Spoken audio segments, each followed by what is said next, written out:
Good morning. Good morning, everybody. Welcome to the Filmmaker's Life.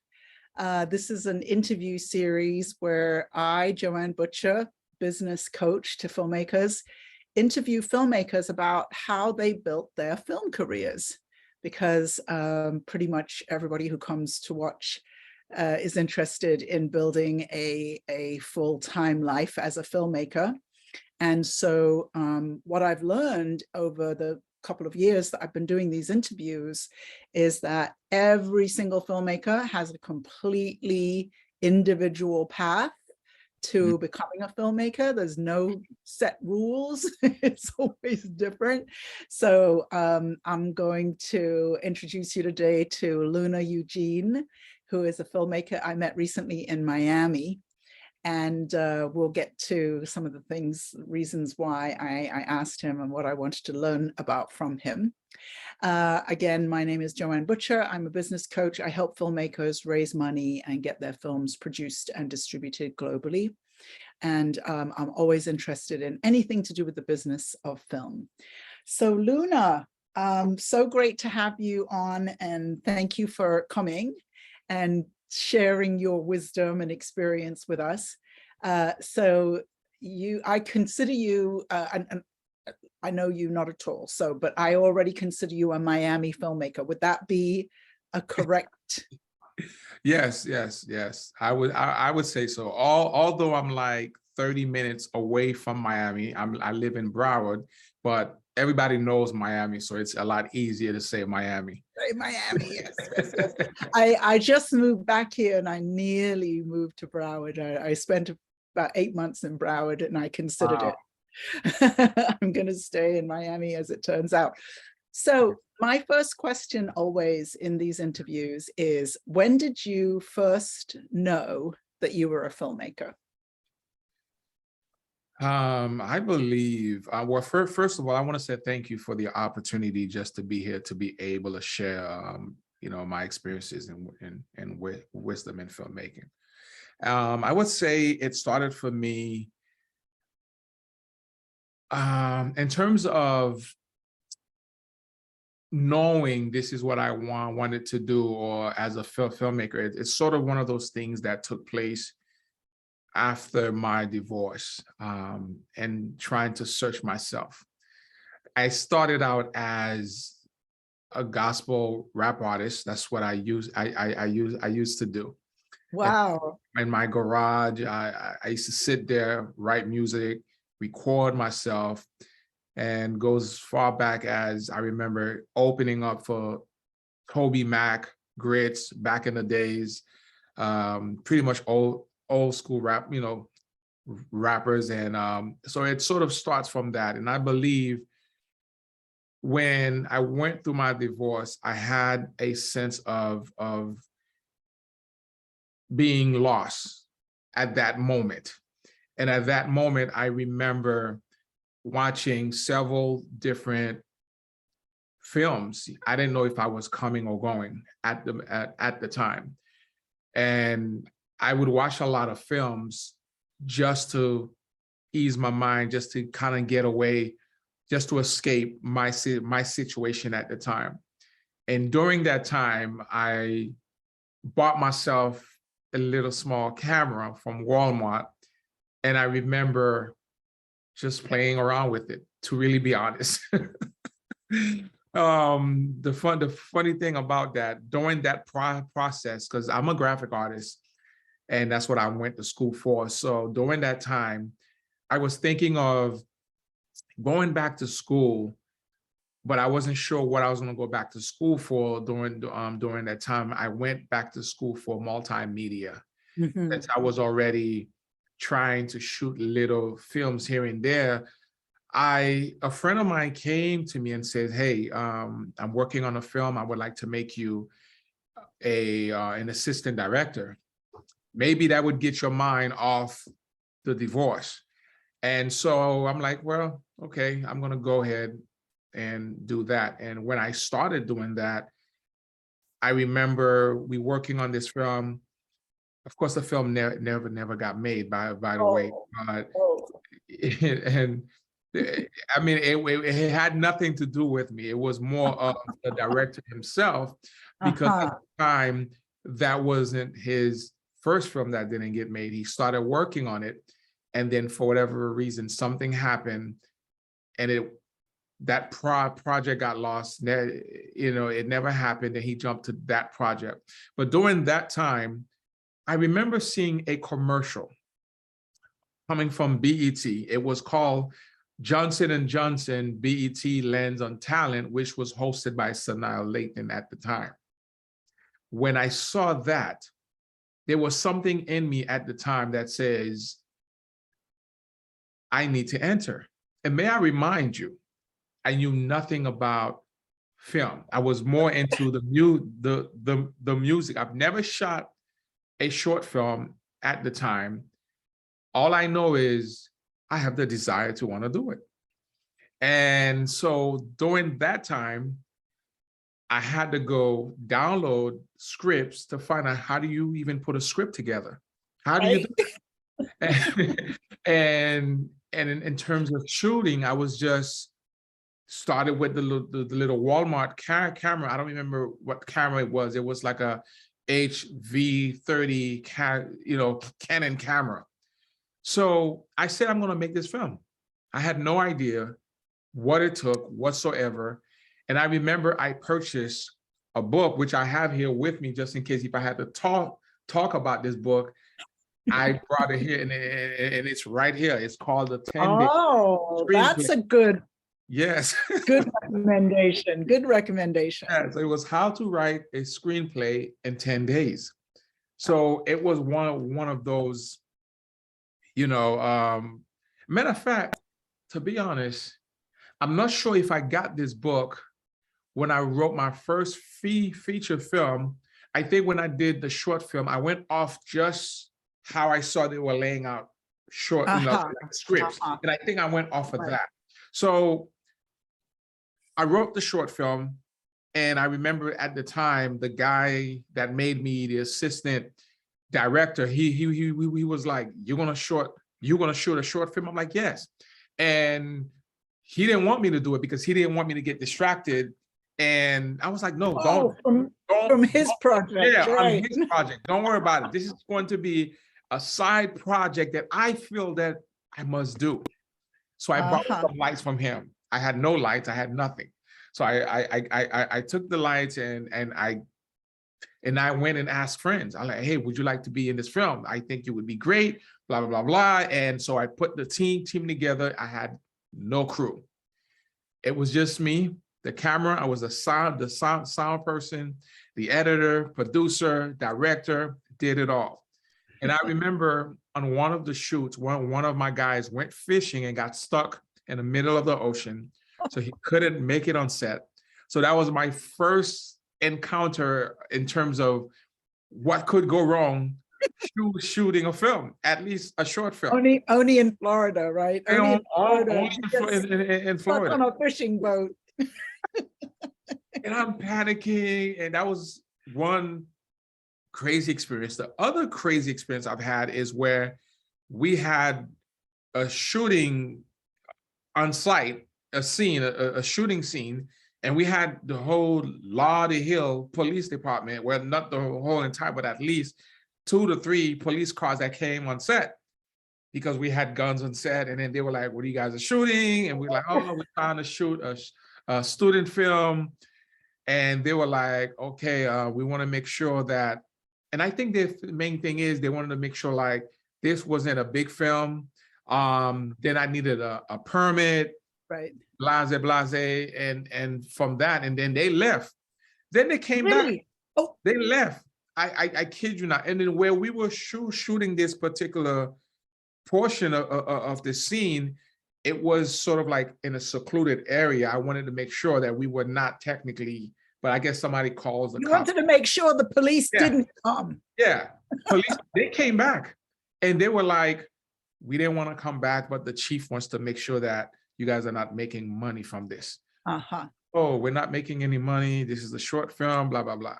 So I ended up doing the short film, and then we submitted the short film to BET at the time. I apologize. We didn't win I didn't win anything, but what that taught me was a little bit of the full scope of what it takes to put a short film together, at least. And I told myself that I will never do it again until I have a crew. Nice, nice. Now I have to go back, and this was a great story, but I have to go back and ask all kinds of questions. So before you even saw that commercial for that competition, you said you used to be a gospel rap artist. And so I just wanted you to tell me what a gospel, I know what rap is and I know what gospel is, but what is gospel rap?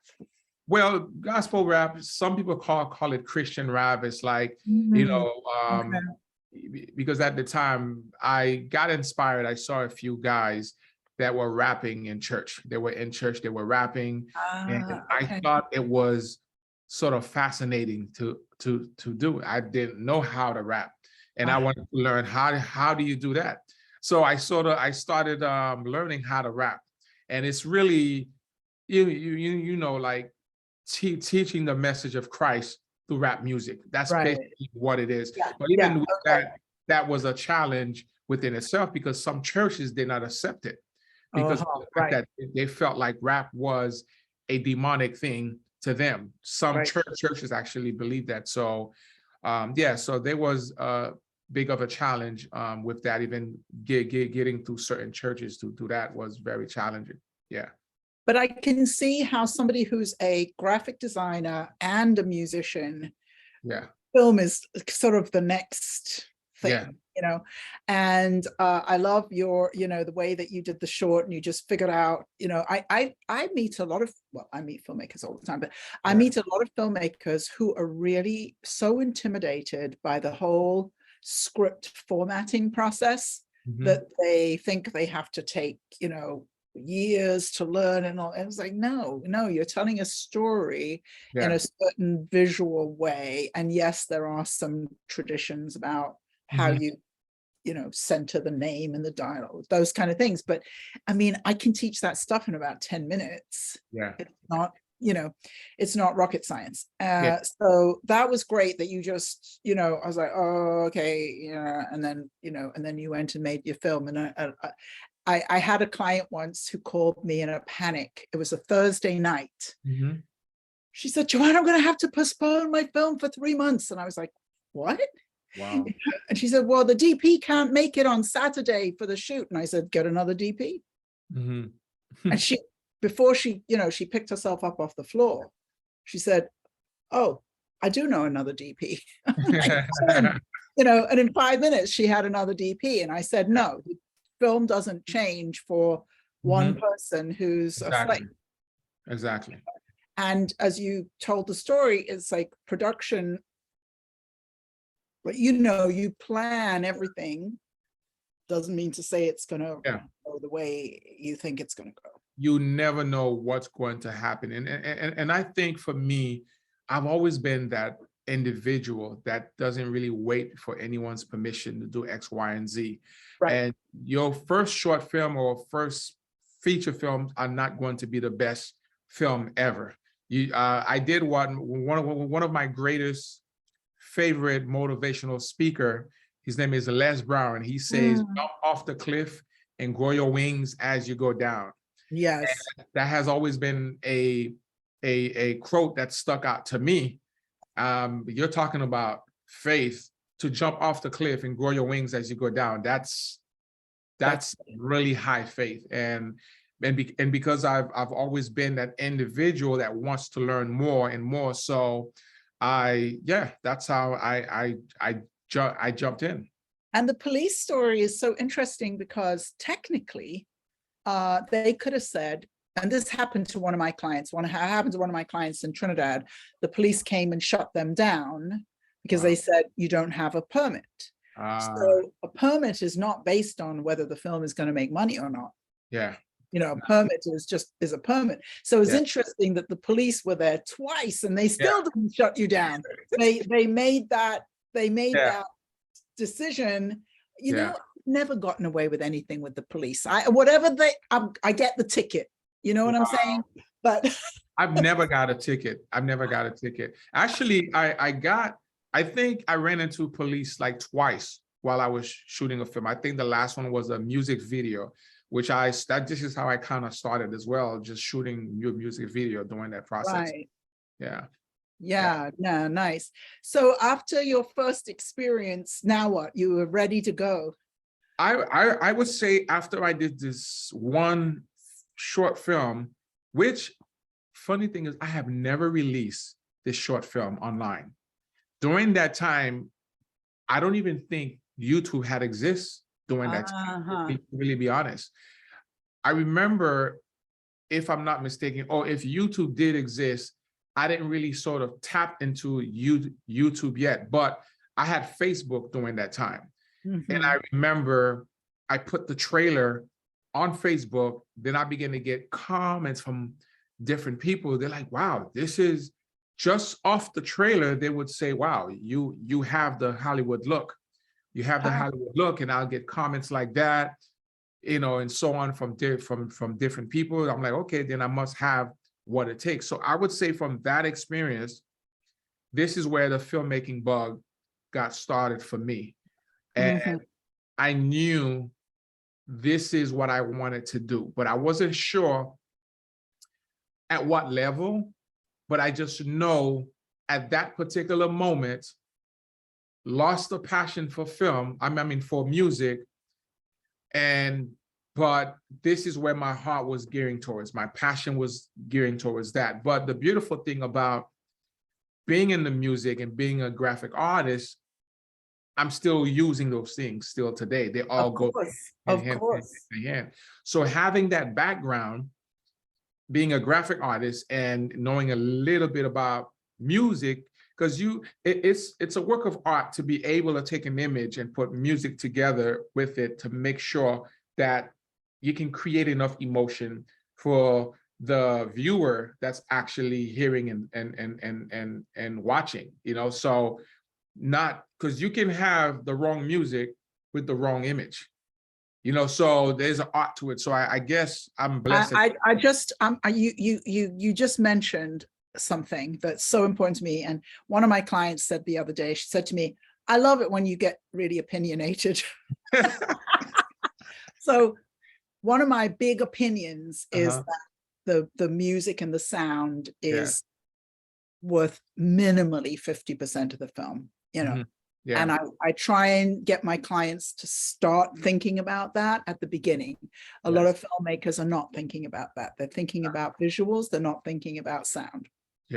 But to me, you know, when I get a client who has some special connection to musicians or bands or composers, or, you know, that I already know that we've elevated the film so much. So for you to be able to bring those skills from day one is really something that I think is fantastic. Thank you. Thank you. I was truly blessed by that. But fast forwarding, you know, after that, I remember sitting in my living room. A friend of mine came over, which was in my film, and the short film. And I remember I didn't shoot anything after that, to really be honest. I believe during that time, I think I was sort of playing around with the camera, but I don't think I did much after that. But I remember sitting in my living room and I said to myself, I feel like I'm helping everyone to complete their goals, their vision, because as a graphic artist, this is how I was making money. But I didn't feel like I was doing anything for myself as a filmmaker. And I said to him, what am I doing? I need to make a film. And I remember I have a friend of mine who came to me to design her package because she was an individual that got stabbed multiple times, left in the tub to die by her ex-husband during that time. And she came to me with her nonprofit organization, Free Yourself Women Foundation. And when she came to me to design her logo, her letterhead and everything, I was inspired to see how can I bring more visibility to what she was doing. I felt compelled to do that. And I thought in my mind, maybe we can do that through film. Maybe I can put another short film together about a woman who's in an abusive relationship that is trying to get out. That one single idea started this film we call today Love Until It Hurts, which is on Amazon Prime and Tubi today. So that short film, I remember I spoke about getting a crew, that I will never shoot another short film until I get a crew. So during that time, one of the guys that actually played a part in my short film, he basically, I said, you know what, you're gonna be the producer, and I'm gonna direct. So I sort of like gave him this position. He never directed. I mean, he never produced a film before, but because he is a stage play writer and he has directed a stage play before, and then at the time I remember he called me to be part of his organization in terms of making decisions, and we started working together during that time, because I remember I would do little snippets, trailers for his stage play. That's how we started working together. So you see the connection in terms of unity, because sometimes it's not always about you, but it's about joining a group of people that has something that you see that you can also benefit from, to create this sort of networking. So I started helping him by doing that. By that time, we grew a relationship together. And during that time, I remember he also got married, and he brought his wife on set during that time. That was during the time of Employed, when we were shooting Employed, which was my first short film. So that's how I met his wife. So him and his wife became the producers of my next film, which is Love Until It Hurts, during that time. So that's how I started building my crew together. And from that short film began to extend. And I think that's when I got this book here, to make sure I sort of follow this guideline. And what I liked about this book is it kind of helps you to do it at every step. Like it would say, okay, for the first 10 pages, we're going to work on the beginning of the story, where we're going to show all of the characters. What is this? What's the character's life is about? So I would just pretty much follow along. And then the next 10 pages, this is what we're going to do. So I'm following this as a guide. And that's how I started writing Love Until It Hurts. Now, the funny thing about this whole story is it was supposed to be a short film. Then I'm realizing there's more to the story that my mind is coming up with. Then I realized I had to extend it. We started shooting the short film. Then we decided, you know what, let's take a break. I took a whole year off just to write the script, literally. So we never put out the short film. The short film never got done. We just stopped right in the middle.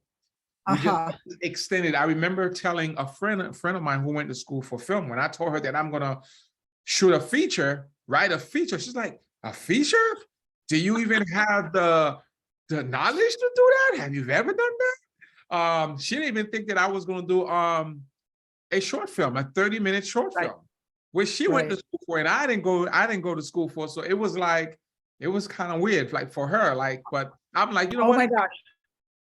It's one of the things I talk about all the time is I have this mantra: 2 shorts and a feature, you know, which is kind of what you did. You made your first short. You didn't make the second short, but you were, and then a feature.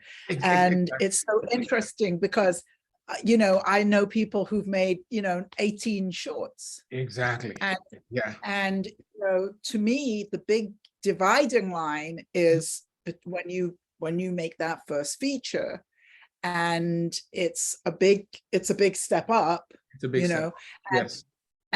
And artists, filmmakers see it, in terms of like your friend, well, I've got to get I've got to develop my Yeah. directing, my writing skill. You know, I'm like, no, you got to learn how to raise money. You know, Yeah. because you're going to need some. Yeah. Which You're is going to need some money, yeah. and get the money, and then make the film.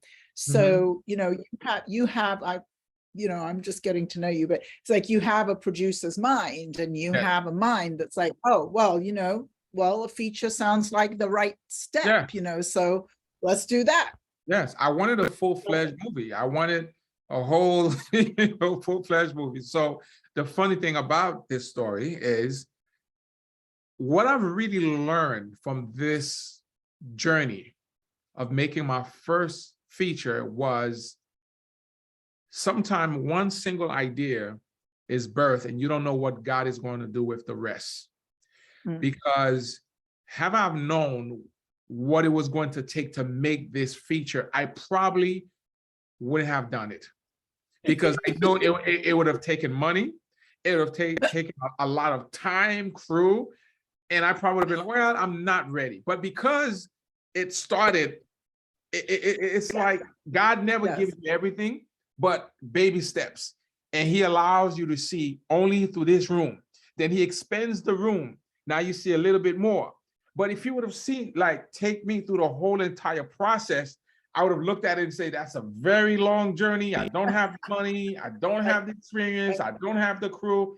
Come up with all kinds of excuses. But I think he took me and sort of just walked me along.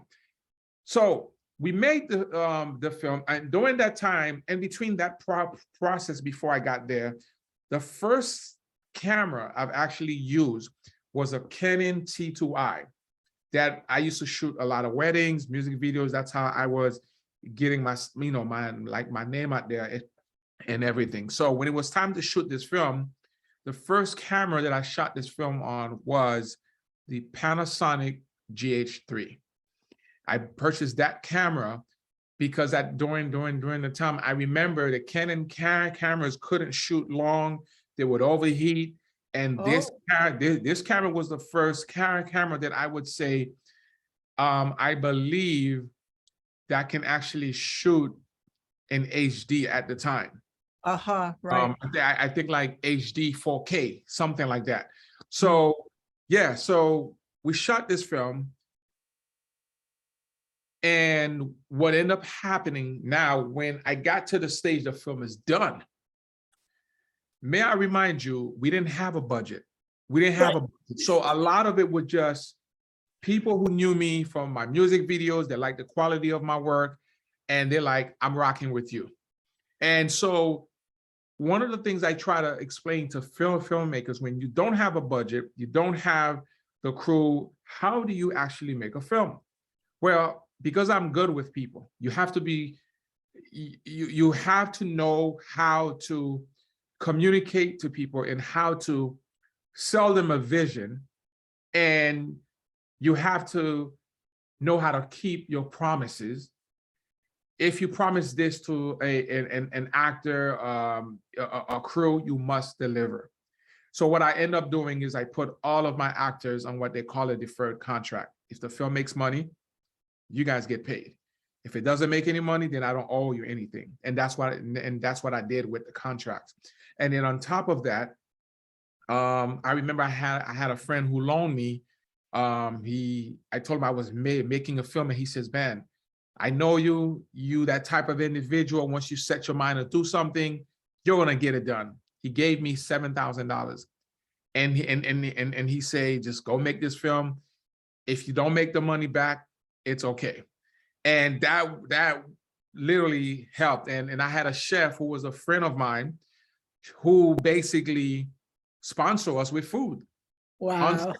So she would cook food because she was selling food out of her house, deliver food and stuff. So she supported us. So I was truly blessed. A lot of times I don't focus on what I have, what I don't have. I focus on making the film. And I believe the universe has a way of just putting everything together once you set your mind to do it. You know, everything's going to align. You just have to believe and stay the course of the vision. So when we finally make the film, the biggest problem now that I'm facing keep in mind, I said it was a short film. Then we extended it to a feature. Now this feature got so long, I end up with 4 hours and 30 minutes. No. Yes. And I was like, nobody's going to watch this. This is an indie film. This is too long. And I'm like, my friend was like, this is a good problem. It's a good problem because now you can chop it up. I'm like, no, I don't want to chop it up. It's supposed to be a movie. And because during that time, series is like the hottest thing at the time. And so we're like, well, then let's just make it a 6-part film. So now I'm dissecting the film, meaning since I am the editor, and I'm looking for key points where it's sort of like more of a cliffhanger. And I'll cut from here.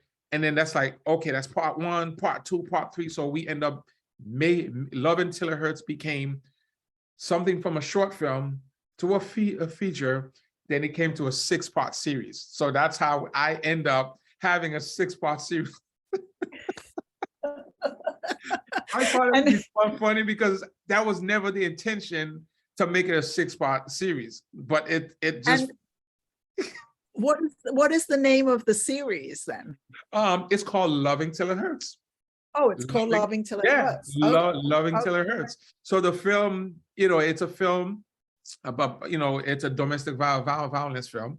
But one of the things what I did with this film, I didn't want to make any domestic violence film. I wanted to make sure that this film was more like, I wanted to make it very intense. All the ones that I saw, I didn't like the ending. And I'll tell you why I didn't like the ending. And then the ones that I saw, in my opinion, was a bit cheesy. I wanted to intensify things a bit. So that's why you see, and in the film, I don't want to give away anybody who wants to check out the film on Tubi. No spoilers.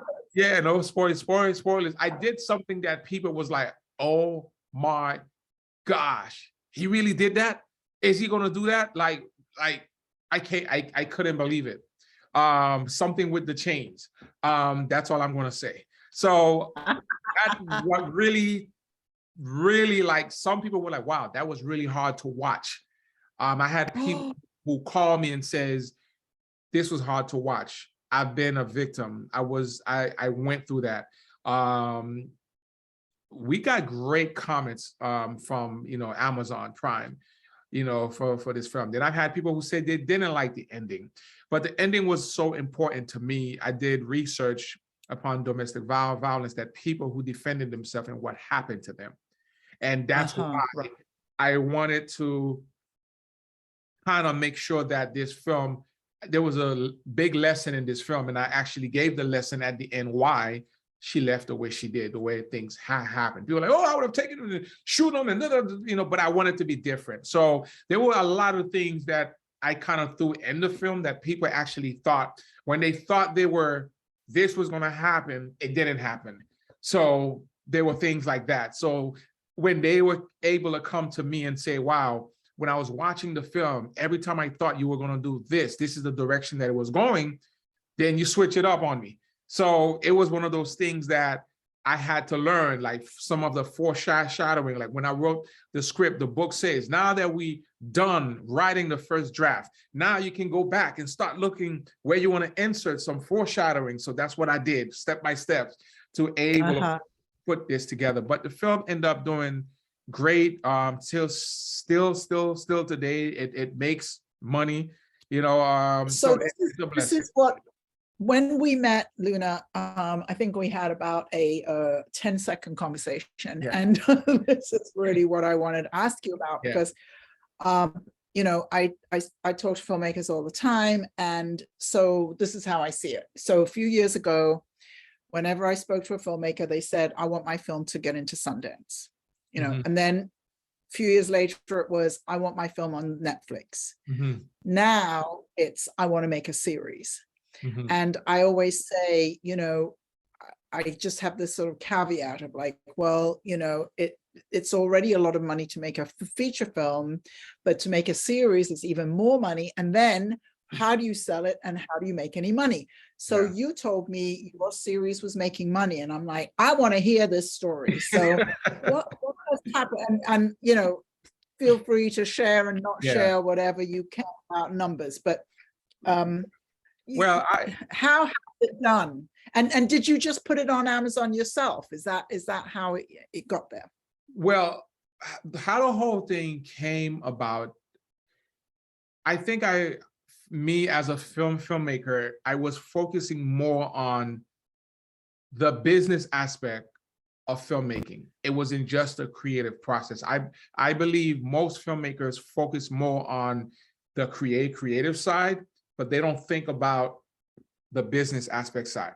If That's you're going my to be making, if you're going to be making films, you're going to get into making films, whether you want to get into business or not, you have no choice but to get into the business aspect. I think it balances each other, unless you're just making film for different purposes, like you creating shorts and you just want to do the festival, that's okay. There's nothing wrong with that. But for me, I wanted to last in this business and I wanted to grow as much as I can in this business. So I understand that having a kid and not having a home for the kid, you're homeless. You're not going to be able to survive. That's not the kid. Well The kid said. is not going to survive as well. So the film was my baby. And I need to find a home for my baby where so the world can actually go to a place to watch my baby. So because of that, I started learning about distribution deal. What's a good distribution deal? I'll just Google. So then I start seeing 50-50 and 30-70 and all this splits, and just trying to wrap my head around the whole thing. So during that process, I had no idea where I was going to get distribution because I didn't know anybody at my level. The filmmakers that I knew, they make a film, they probably do one little premiere, and that's it. You never heard from the film again. Right. Well, right. I didn't have a friend that I could have gone to, a mentor. I had nobody.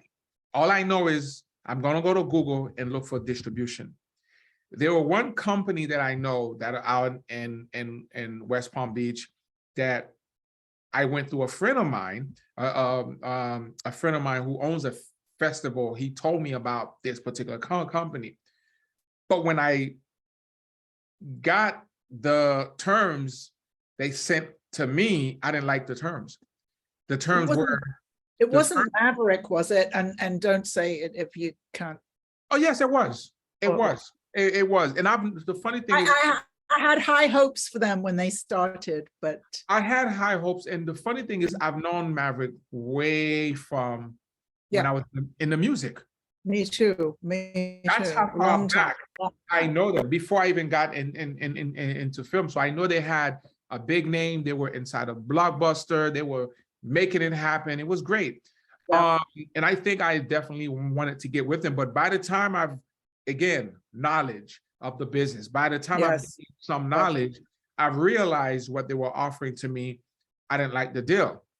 It was more like an advance, I think it was $1,500 or $3,000 for an advance. And then there was there's a $15,000 marketing budget that they slap on you that they claim they're going to make DVDs and so on. And then there was something else like and after that, after they recouped $15,000 that they spent, then now you split 50-50 with them and they lock you in a deal for 10 years.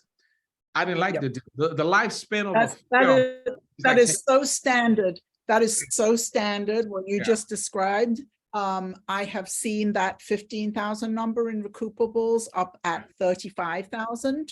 Wow. And I have seen that 10 years up in perpetuity. Mm-hmm. Wow. I mean, I think that's a bad deal, but I have seen worse. Wow.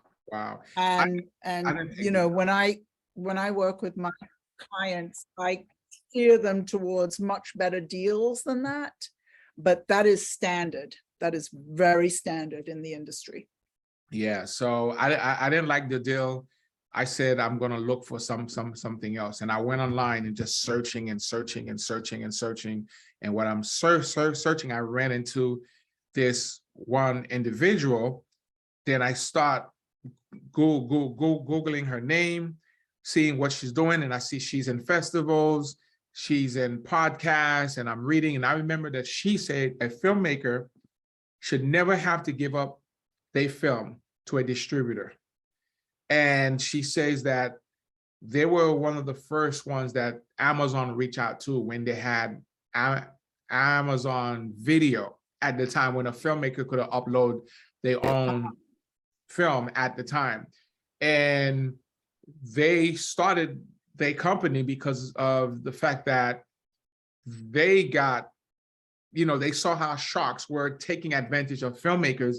They didn't like that. They decided, now we're gonna create our own distribution company, and we're only going to take 20%, 80-20. Doesn't get any better than that. So for me, by that time, I didn't know anybody who was getting an 80-20 deals.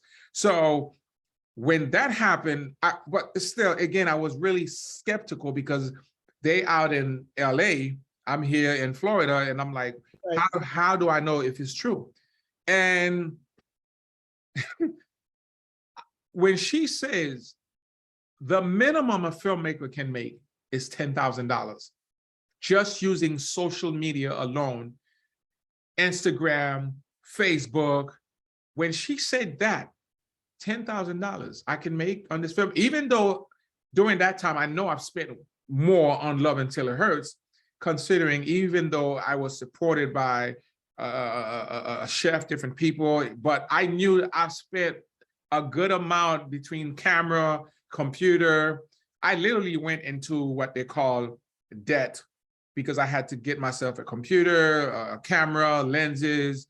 So yeah, so I know I was somewhere between $50,000 for the film that I spent, even though I didn't really take a note of everything. But when I try to sums it up, that's what it comes up to. So when I took my shot with them, I took my shot with the film, and I remember, and they pay like every 3 quarters.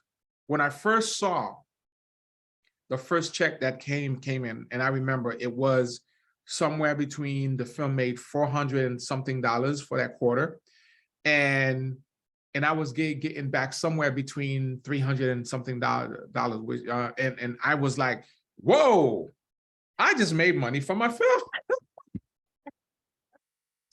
And it was an exciting moment. I'm like, wow, making money in my film. And it was incredible. It was such a great experience. I mean, somebody may look at it for $300, what's that? But my mindset was, if I can make 300, I can make 600, 12, that's right, and so on. So that's where where my thought process was.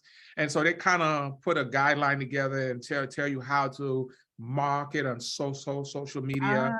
Nice, and nice. So, which was great. So then I realized the next month, I think the following check was like $4,000. And I'm like, wow, this is getting better. This is like, I'm loving this. And the funny thing about it, I've heard stories where people say, as a filmmaker, you're never going to make any money. It's a waste of time. Don't do it. There's all sort of people who basically got so discouraged into this business, yes, who felt like there was no place for an independent filmmaker. If you were not Hollywood, it's either you're Hollywood or you're not. And right, I saw different. Even though my focus wasn't so much about the money, but my focus, I think I was focusing more on the quality of the project, because my thought process was, if I can make it good enough where they can say, this looks different for an independent film, then I know I'm on the right track, because only the great gets recognized. So to become the great, that means you're going to have to fine tune this film as much as possible to get the attention of the media. And that was where my thought process was. And the thing is also, you didn't take the bad deal. Yeah. I remember a filmmaker reached out to me, and she had a film, and she showed me the contract, and I said, I have to say, if that is the only only contract you are offered, I would still have to say, don't take it, you know? Yeah. So the first thing that you did was you went past the initial deal and you did not take the bad deal. And that's kind of, you know, I think a lot of filmmakers, even if they get to that stage where they get offered a deal, they'll take a deal which is really not in their best interest. And as you said, and they get very, very, very, very discouraged for good reason. But you sidestepped that and went on and did something else that was better in your favor. And then you fine-tuned. It wasn't only the film, because the film was all, the series was already there. It was you fine-tuning the social media that got it from 400 to the 4,000. It was you fine-tuning the marketing. Exactly. The marketing is extremely important. Somebody just asked a quick question if it was Linda Nelson. Yes, that was Linda Nelson. She's such a sweetheart. You know, this is who I met, and we've have a great relationship. And this it was a great experience. So for me, ever since then the story just keeps getting better. And I'll share this story with you. The funny thing about this story, I remember at the time, after the 4,000, I remember this was during COVID. I remember when they shut down and people had to be at home, you couldn't work. And I remember during that particular time, I had left my job. I used to work for a car company where I was designing, you know, designs for car wraps. They would wrap the cars and stuff. And I remember I left that job because I felt like I was miserable on that job. And I was like, God, this is what I want to do. I'm supposed to be a full-time filmmaker. And during that time, believe it or not, I literally, they were on the verge of letting me go because for whatever reason, I couldn't function. I was making mistakes. Things that I've been a graphic artist for over 20 something years. And it's like something that you do so well, all of a sudden, you don't know what's going on. Like things, just mistakes are happening and you're wondering. I know exactly what you're talking about. My time was up. It was done, was over. And I would say, I remember listening to a track, which I've listened to before. It's a track from one of my favorite movies. Most people don't like that film, but I like that film anyway. It's called The Gambler, and by Mark Wahlberg. I love that film. Oh yeah, I love that film too. Yeah, do well. Yeah. And I remember listening because I love to listen to movie soundtracks. I'll download them and then start listening to them. And so, and I remember listening to this one music, and the words were like, "What the heck am I doing here? I'm not supposed to be here. I don't belong here." And that song just made me cry. I went to the bathroom and I started crying. Wow. I started crying, and I called my friend at the time, which is one of our producers, Sandra Justice, and I called her on the phone, and I remember being on the phone with her, and I'm crying, snotty nose, everything, and I'm telling her I can't take it. I just want to just leave out there and just go to the beach. I love the beach. I love the water. This is what I enjoy the most. So I'll take a walk and go to the beach at times. So, and yeah, so when I did that, literally things was tough. I resigned, and so I was doing independent work on you know, making flyers, things here and there, you know, whatever I can get my hands into, music videos. And I remember during that time, during COVID, things was rough. And I remember during that particular time, things were so rough to the point I didn't have much money to work with. And I remember when the government was giving out checks, and I remember my check did not come to me for whatever reason, because I had old child support, or I fell behind, and I was devastated. It's like it was cut and they gave it to the mother, and I was like devastated. This is like my real life story. And I'm sitting here and I'm like, Lord, I could have used this money. I could have used this money. And I remember I went online and just checking my email, and then I was like, whoa, I saw a check for $16,000. And I was like, whoa, now I'm a real filmmaker. So it was just, and then the rest was like history. It was just like incredible when I saw that, and the joy happened, the joy to call back my cast and say, hey, I have a check for you, was such a blessing and a joy. It was, I can't describe that feeling to be able to say, hey, I got a check for you. That was the most beautiful thing. And I remember one of them cried and said, oh my gosh, I have never been in a film where the director called me about a year later and say that I have a check for you. Money. And I said, for me, it's, when you're in this business, it's all about integrity. If you want people to respect you, work for you, deliver what you promise. Deliver what you, don't make empty promises to cast. If you don't have the money, be upfront and say, hey, I don't have the money, but this is right where I'm at. Are you able to work with me? You have to find ways how to make your films, how to get your films out there, how to find the funding. Be creative. That's who we are. We are creative individuals. We're not just filmmakers. We create, you know. So that's just my advice for a lot of filmmakers, to really be honest. I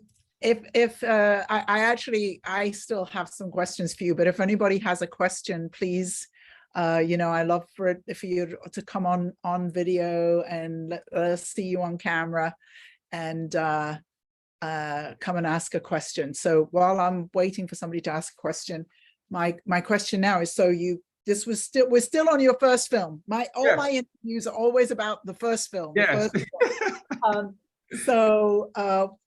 In, you know, what happened next and what are you doing now? What are you up to these days? Well, our second film we started working on was, it's called Bay Night, BAE Night. And this was just another project that came out of an event that my friend, my business partner at the time, which is still my producer, we had an event called, she came up with an event called Bay Night, where we have couples that comes together, and we hired like a sex doctor from Atlanta to be the guest speaker and just talk about relationships and so on. So we wanted to find out how we're going to brand this, how we're going to sell tickets for this event, because we only had 1 month to sell tickets. And we came up with the idea, well, let's put some like commercials together. And we were like, no, let's not do commercials. Let's do like little series. How about we start making little short films that leads up until the event? That's how Bay Night came about. We had no story. We just had a single idea. So we would come on set with the camera, me and two same cast members, by the way, the producers. They were husband and wife at the time. So I made them the lead, and this was just me. And the story was about them, two individuals that's trying to balance out relationship and social media and whatever else. That's what the story was. We were writing the story on set and we were shooting it. And then I'll go home and edit this thing like 3, 4 o'clock in the morning. It had to be up by Friday evening. So you can imagine the stress. We were shooting it, going home. It was crazy. And we end up doing that. And I think we did 5 episodes.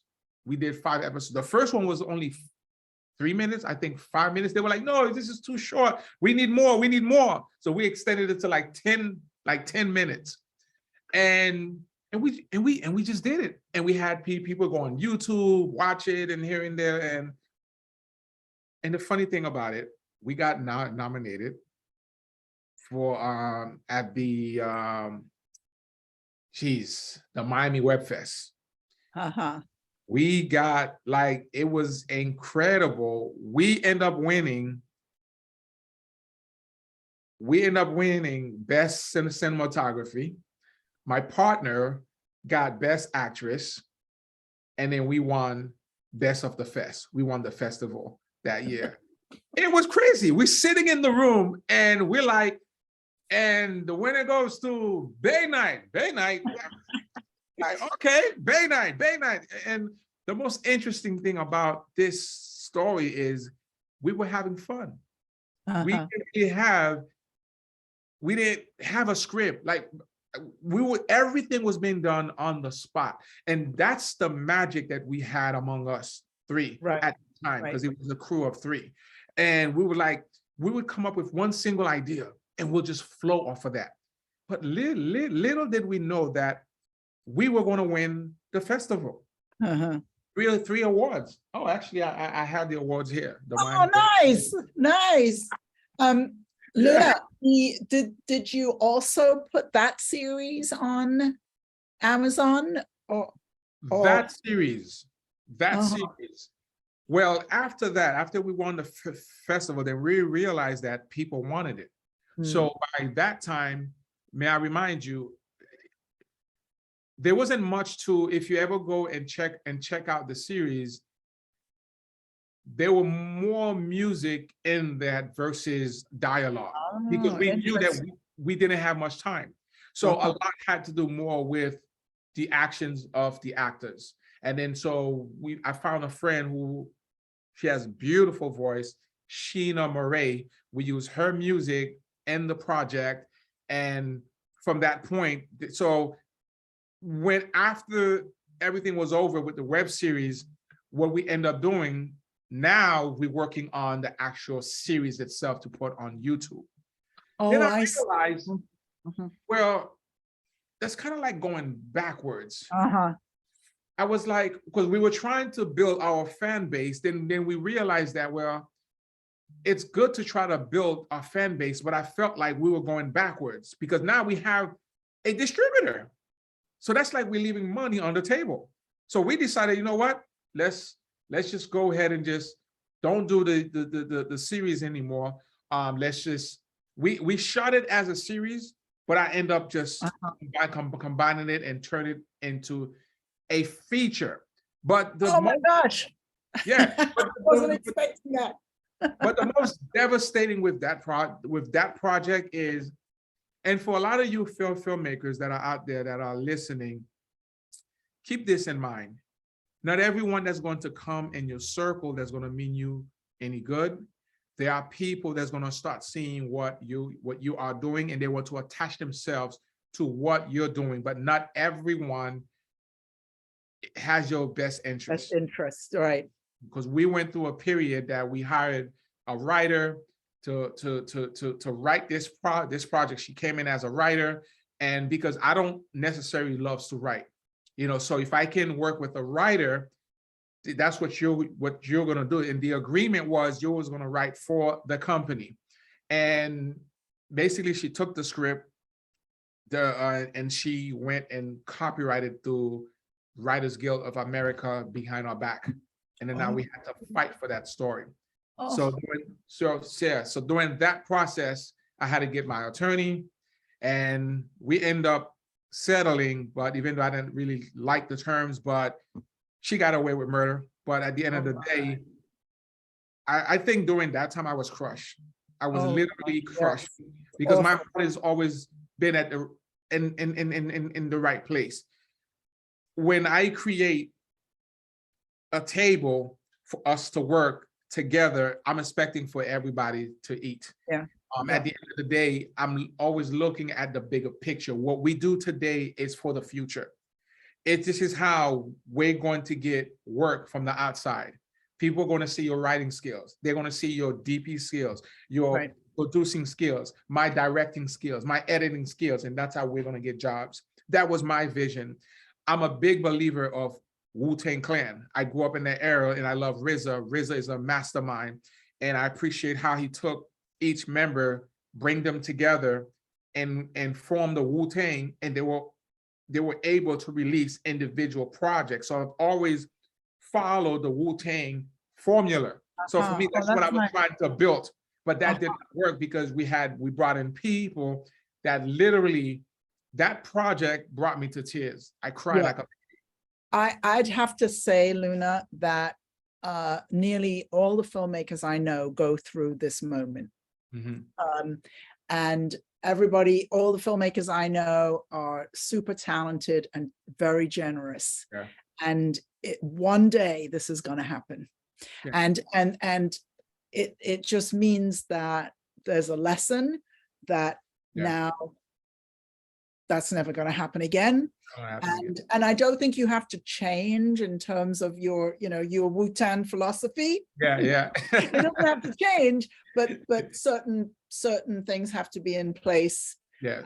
And it won't happen again, because Exactly. we're not going to let it happen again, because it's not fair to anybody. Yeah, you're right. And then I think at the time too, we were supposed to have contracts, which we did not have. We had an attorney who was crossing from family attorney to entertainment attorney. So she was doing stuff for us pro bono, but I think she was going on with situation and she left. So we never got the paperwork done.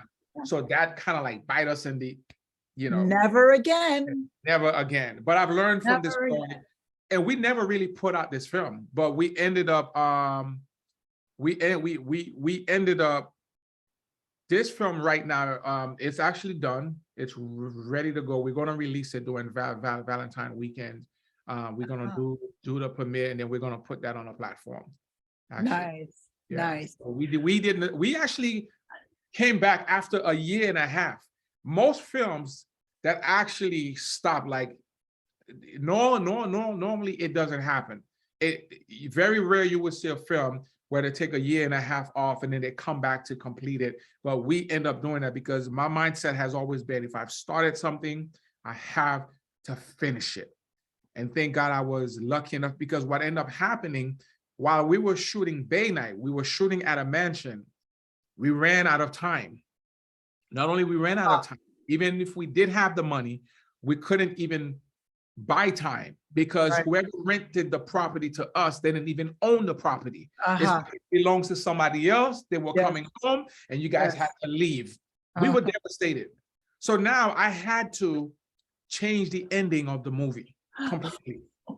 Completely change the ending of the movie. Like, so some of the actors don't even know. What? Yeah. Production. Hey. Production. But the good thing about that project, the quality of the project is definitely much better. We shot that on a red helium, so the look of it feels great. The story for me, I say it's okay, because I didn't literally write the whole story. It was, although some of it was our ideas, but I was bumping head with the writer as well, because every time I would make a change to this, or why are you changing this? What? No, you're hired to write. We are the creators of Bay Night. So that was already a problem. So we kind of rushed that project too. I felt like that project no longer became fun. Filmmaking is to be fun. If you're doing a film and for whatever reason it's causing a lot of burning, you're like burdens, and you're not happy, something is wrong. It's either you have to find a way to change the atmosphere, that frequency, or somehow, I don't know, you need to figure it out. There was a lot of bad energy within that project. So I call this project Bittersweet. So that's Bay Night. The Bay Night. We've come to the end of our time. Some of my clients are on here and they will be in trouble that they didn't come and ask a question. Serious trouble. No, I'm joking, but I just also wanted to mention for anybody who's on the call, I think it's October the 24th. My next workshop I'm teaching is called How to Build a Fundraising Team. So I loved hearing your stories. That when as a coach and a mentor, this is not how I train my people. I train my people to raise money, pay everybody first, Yeah, not owe anybody, not be in debt, and then yeah, make the film. So exactly, exactly. but I loved hearing all your stories, and it's just been great to get to know you a bit more. And but I do want to invite everybody on October the 24th, how to build a fundraising team, and how to, you know, grow once you start to be able to raise, you know, $50, $100,000, how do you grow from there? And what else am I doing? And then in 2 weeks, we, you know, every 2 weeks on Thursdays, we have the Filmmakers Life. And I'm still have some other filmmakers I met at the Urban Film Festival when I met you. So Okay. anyway, thank you so much for being our fabulous guest. And I'm excited to know that you're getting these emails and with checks. I think that's great. I love it. Thank you. So bye everybody, and have a fabulous Thursday. Bye Diane. Bye John Mark.